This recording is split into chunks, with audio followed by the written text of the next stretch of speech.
Let's start with this idea of financial inclusion. What is it and what is the state of it?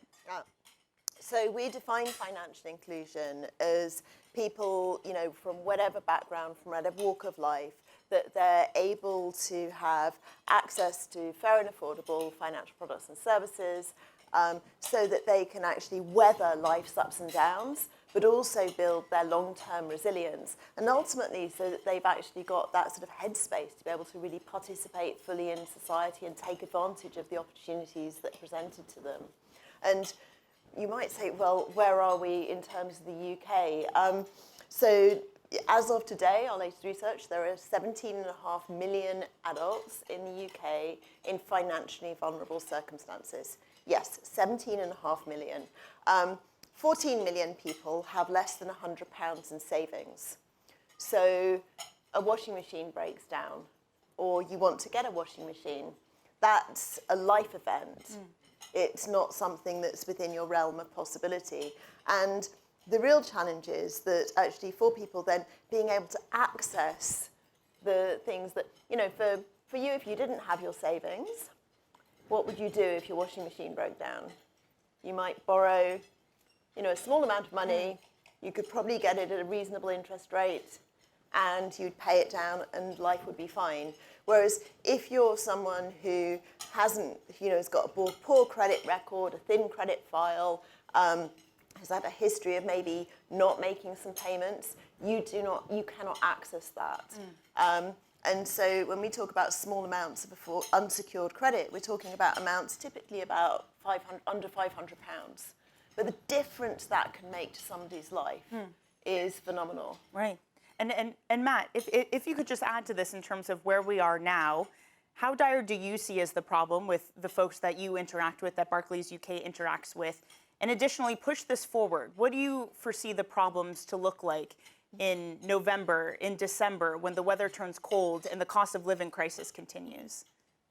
Yeah, well, I think the situation is going to make everybody make very difficult decisions about how they're going to weather through the inflationary environment, whatever their financial circumstances prior to this were. But as Sacha said, there is a particular part of the economy which is going to suffer very significantly and acutely. And they're going to have not lifestyle choices, but life choices to make in terms of how they weather through the winter and potentially some of the resilience challenges that she's just referred to. So there's very definite things that I think all of us need to do to make sure that people have the financial resilience and safety net around them. I don't think we can all just wait for the government to make those decisions. Okay, well, armed with the knowledge of the unfortunate truth, Sacha, what is, or is there a game changer? Step one, this is the thing that needs to happen. It would be lovely if there was a silver bullet, wouldn't it? I don't think that there is just one thing that this is the thing that would make the difference. However, I think that what we know is that if you're looking at somebody building a safety net, that you want to enable people to start to build savings. You want to enable people to weather life shocks. You want to, and weathering life shocks, if you think about it, if you haven't got friends and family, and if you've not got your savings, then actually you want to access small amounts of affordable credit, you want to have affordable insurance. At the moment, there's quite a poverty premium that exists. So if you are poor, if you have a poor credit record, where you actually go to for credit is actually high-cost providers, or a really burgeoning, organised crime moves in where there's a market gap.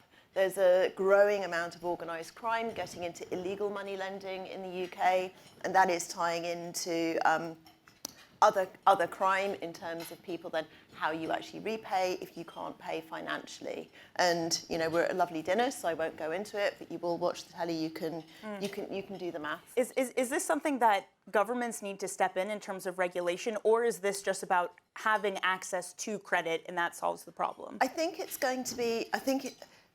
At the moment, there are too many market disincentives, and Matt will be able to talk to that in terms of the market alone fixing this issue, right? So I think it's one that's going to need a collaboration between government, between regulators, between financial services. There are economies around the world that do this, right?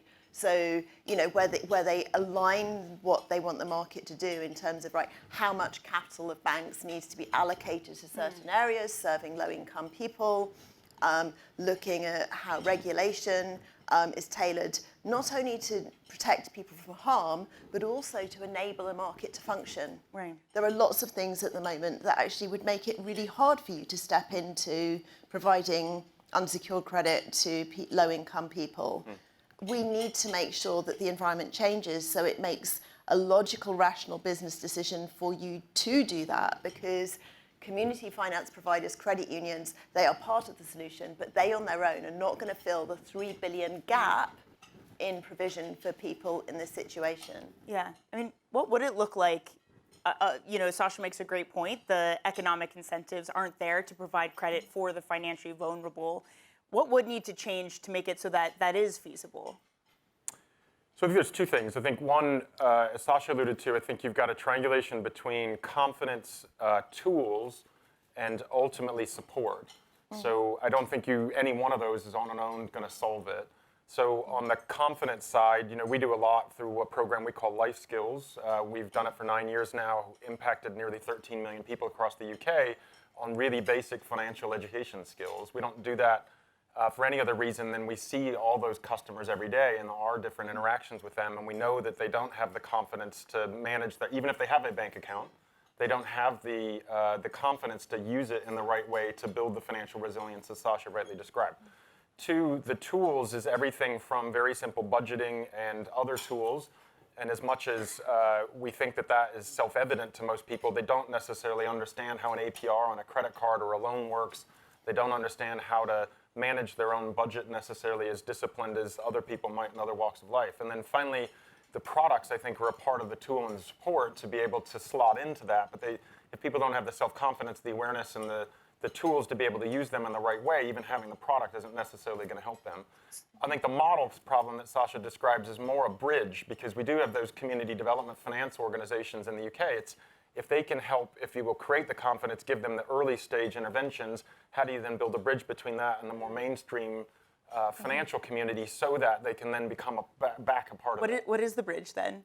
So the bridge, I think, is a combination of interventions on products. So as Sacha described, we have all the products available to us, but how do you construct them in a way my shareholders don't necessarily want to spend time, or want me spending a lot of time subsidizing, if you will, borrowers in a way that necessarily contravenes my obligation to them. But how do you do that in a safe way? So we have a credit card that we call Barclays Card Forward, that has a low and grow strategy on a credit limit. That's an example. But how do we create referral models between those community development financial institutions so that we're not necessarily waiting to find those people? We can get them prepared so that when they interact with us, they're ready and can use the product as confidently as they can. Yeah. And what do you find in terms of once folks understand the tools, once they're educated, are they able to help? Are they able to access these tools? Is that sort of enough to get the education? It's interesting. I mean, I can give you a case study in terms of the difference, the interaction between products and tools and support, right? So we're piloting at the moment something called a no interest loan scheme. So it's this idea that some of you may be familiar with the Good Shepherd scheme in Australia, which was this idea that some people might be able to afford to repay the capital on a loan but not the interest. What difference could that make? And I'll use the case study of a lady called Lisa. Her brother had committed suicide and her parents had passed away, and she was faced with not being able to provide a funeral for him, which meant the family wouldn't be able to go to his funeral. He'd have a pauper's funeral. And she had a poor credit record. She's on low income, and she qualified for one of our first no interest loans, and she was able to give her brother his funeral. She was actually really good at managing her money. A lot of people who are poor are really good at managing their money. They know the cost of everything.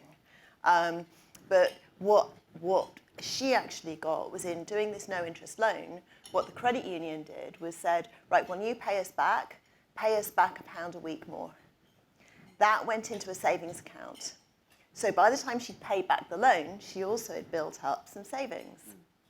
She was then at the stage where, because she'd proved she could pay back, she could then borrow some money to get some equipment that she needed in terms of the house, which was labour-saving stuff, which means that she has now been able to actually start looking for a job when previously it was inconceivable.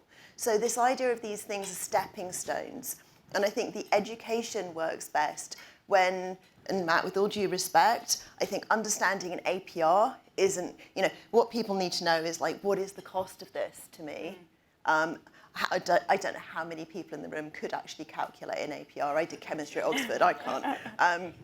But I think actually being able to explain things in simple terms that people understand and to actually help them build healthy habits at the right time, which is what AIDA were doing, right? They were helping people build healthy habits, but giving them some stepping stones that made that possible, conceivable for them in their lives. And that's the really important thing. And Matt, how hard is that to get a team to build a program like this? I mean, it's one thing to say that this is a good thing. How difficult is that to put into practice and execute? Well, I think it ultimately just takes focus, like anything in life, and a commitment to behind it. Part of the challenge, I think, though, is then understanding the characteristics of the people that you're working with. So we spend a lot of time with what we describe as vulnerable customers. So Sacha rightly describes that significant number of people with low financial resilience. There are also 24 million people in the UK described as having a vulnerable characteristic at any given point in time.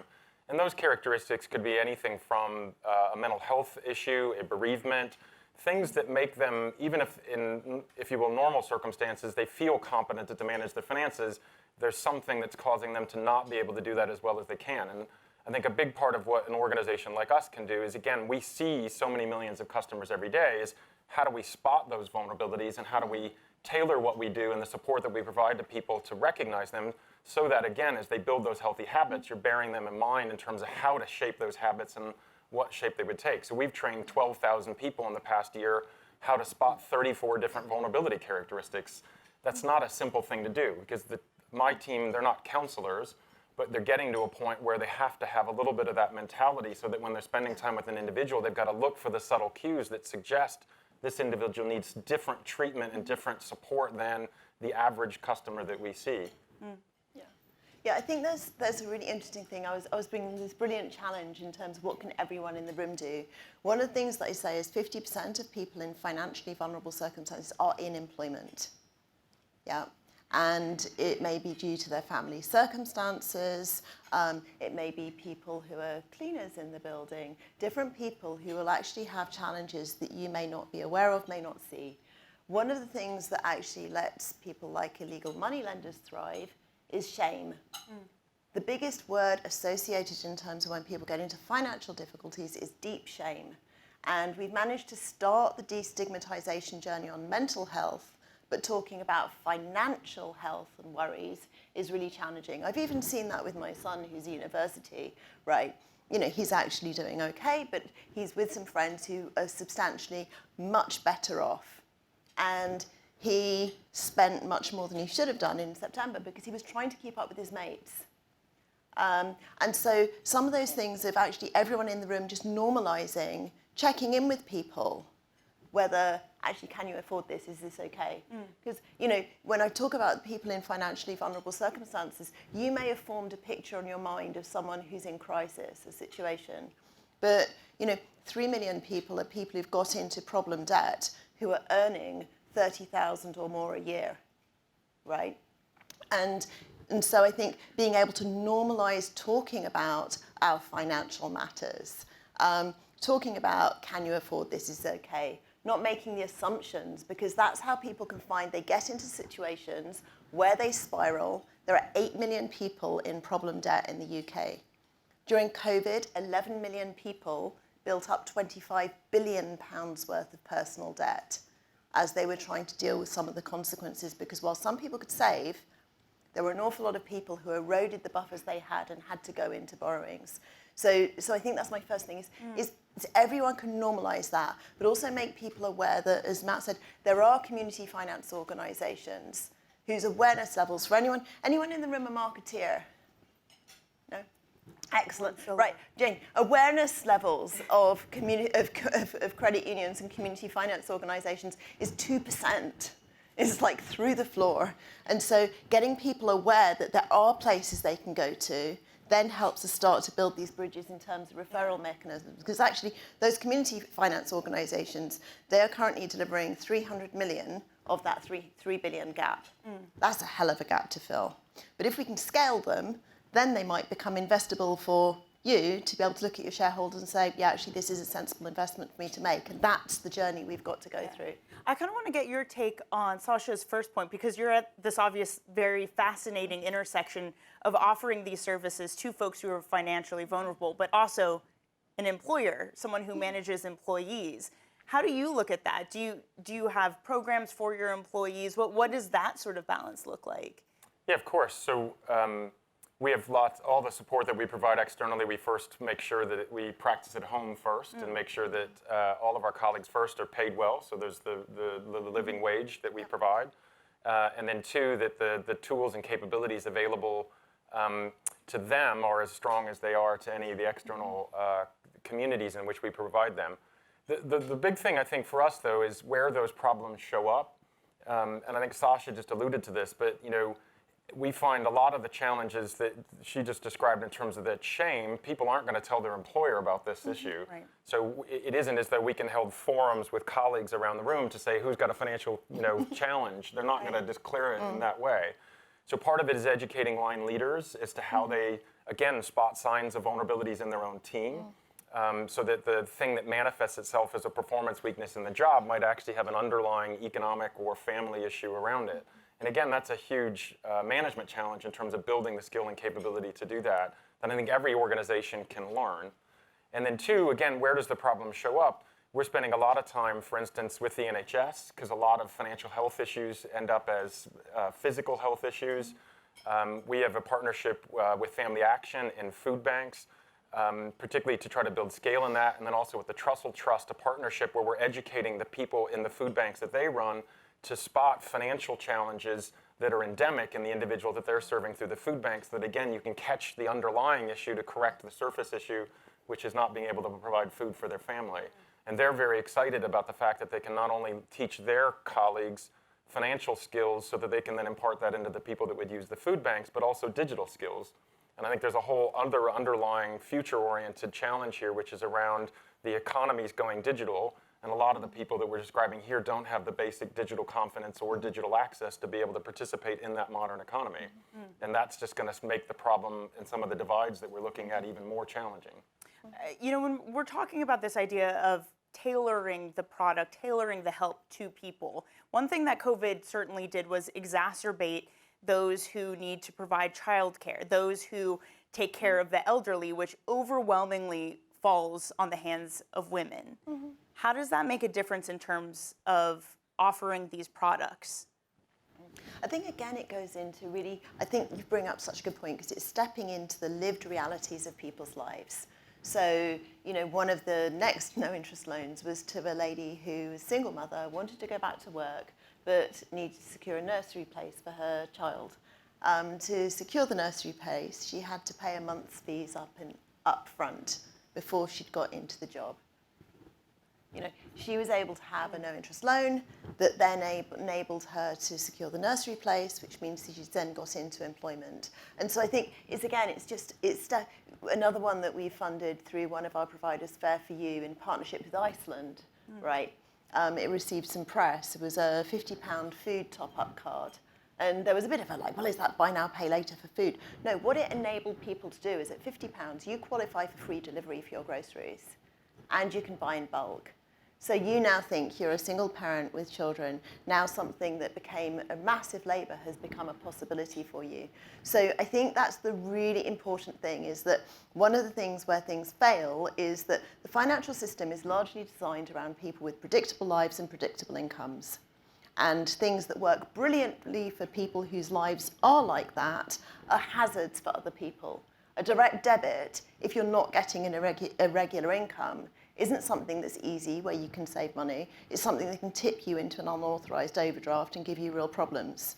There are so many of these different things in terms of design that if you step into someone's reality, you can actually design much better products for it. And we've for anyone who's involved in financial product design, we've just done a massive piece of research on customer segmentation to analyse it by customer behaviour, financial behaviours, but also to look at what that means in terms of their lives and how you can then design products that really work for them.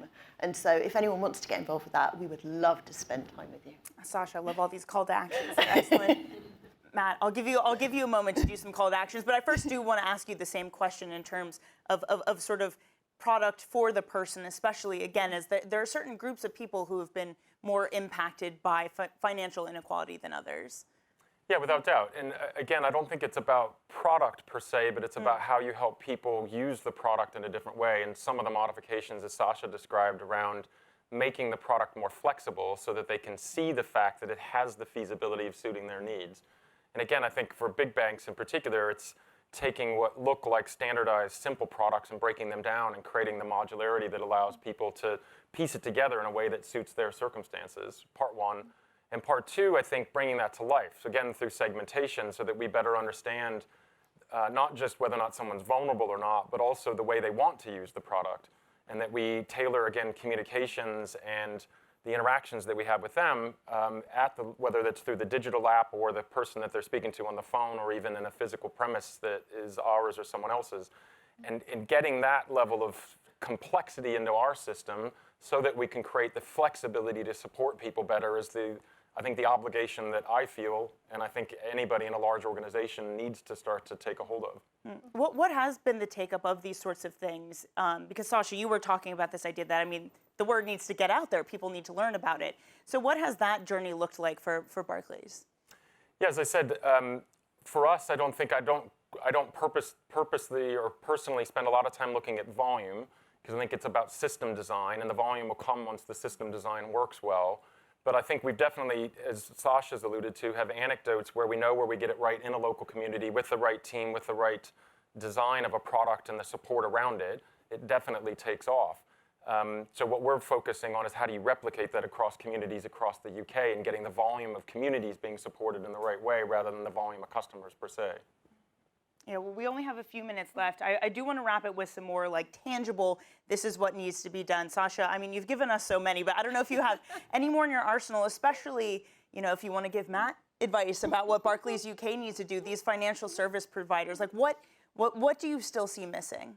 I think it's it's interesting. If you look at the high-cost credit market in the UK that was very successful and also caused quite a lot of harms, what it was really good at was removing friction in the customer journey and making it easy for people to do stuff. And so I think looking at, what can we learn from that and build into customer journeys? And I know you're already doing some stuff on it, but at the moment, we're working with an organisation called Lightning Reach to integrate grants finder for people. So there are a lot of foundations that are you're a journalist, you're a journalist who's now on hard times. Here is a foundation that actually has a hardship fund for you. There are actually hundreds of them, but it's impossible to navigate. If you've not got a lot of money, that is really hard in your headspace to trawl through and see if there are any. It's an obvious one where you can actually use AI and to actually really sort of, say, well, actually, you could qualify for this, try this one. So that's number one. There is £16 billion worth of benefits that are left unclaimed. Oftentimes that's actually older people because they feel ashamed of actually needing state support, and yet it is support the state has decided should be available to them. So building benefits calculators into journeys. And then also really then looking at what else can we build in terms of flexibility. And I think, Matt, that was the key word, was flexibility. Is at the moment, a lot of the system penalises people for the fact that, for example, they are going to miss payments. We know that people in financially vulnerable circumstances are going to miss payments. So why on earth do we have a credit reference system that penalises them for the fact that they miss payments? That is going to be normal. And interestingly at the moment, if you're a financial service provider that designs a product that is flexible and lets people flex their payments, they still get a black mark on their credit record because the credit records and stuff are designed around predictable lives, predictable incomes. If you miss a payment, you're bad, you're penalised. So I think there is some really interesting stuff that we can challenge at that very systemic level and say, design stuff for the reality of people's lives. Because gig working, people with unpredictable lives, unpredictable incomes, it's going to get bigger. And it's a big opportunity for organisations to take up, I think. Matt? I think the three big things I would say is the problem's all around you. So you don't have to go somewhere to find it. It's in your organization, it's in your team, it's potentially even in your family and your community. So the more you pay attention, the more you'll spot it, and the better you can get involved with specific individuals, again, in your community, in your team, in your organization. Two is, exactly as Sacha said, I used APR as an example, but it's about how do you take the complexity of financial services and make it more accessible by taking the jargon out of it. And I think we've all got a role to play in that, particularly I think in this room and the orientation that we'll all have around the challenge that's here. So how do you demystify it and make it feel like it's more accessible just by the way in which we talk about it and help people understand how it can be useful to them? And then three, ultimately, is get involved in some sort of, I think, opportunity to try to create scale solutions. Because I think the problem is complex. There is no silver bullet, but we've all got to work hard, I think, to find those opportunities where we can scale it across hundreds of thousands and millions of people to make as big an intervention as we can. And that's why we're involved in it, because I think we have the opportunity, working with an organization like Sacha's, to spot opportunities for things that work in a particular community and then replicate it across many different communities. And I think we've all got a role to filter out the best ideas and then make sure that they're getting access to the right capital support and capability.